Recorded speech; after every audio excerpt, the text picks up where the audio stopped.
అమరావతిలో ఆలయాన్ని కట్టినా అది వైఎస్ఆర్సీపీనే, వైజాగ్ లో ఆలయాన్ని కట్టినా అది వైఎస్ఆర్సీపీనే, భువనేశ్వర్ లో ఆలయం కట్టినా అది వైఎస్ఆర్సీపీనే, హైదరాబాద్ లో జూబ్లీ హిల్స్ లో ఆలయాన్ని కట్టినా అది వైఎస్ఆర్సీపీనే, చెన్నైలో కూడా ఆలయాలు కట్టినా అది వైఎస్ఆర్సీపీనే. ఇవన్నీ కట్టింది వైఎస్ఆర్సీపీ హయాంలోనే, చంద్రబాబు హయాంలో కాదు. చివరికి అమెరికాలో కూడా ఆలయ నిర్మాణానికి మా హయాంలోనే టీటీడీ సహకరించింది. స్వామివారి దర్శనానికి వచ్చే భక్తులకు సేవలు అందిస్తా ఉన్న ఉద్యోగులకు మరింత తోడుగా నిలిచేందుకు 9,000 మంది ఉద్యోగులకు ఇళ్ల పట్టాలు ఇచ్చింది కూడా వైఎస్ఆర్సీపీ ప్రభుత్వమే. వైఎస్ఆర్సీపీ ప్రభుత్వం వచ్చిన తర్వాతే నవనీత సేవ మొదలుపెట్టాం.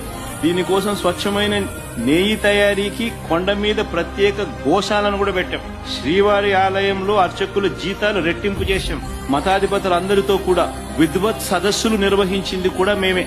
ఏ రకంగా చూసుకున్నా కూడా ఏదైనా మంచి జరిగింది అని అంటే అది జరిగింది వైఎస్ఆర్సీపీ ప్రభుత్వ హయాంలోనే అన్న చెప్పడానికి అన్ని కూడా ఎగ్జాంపుల్స్.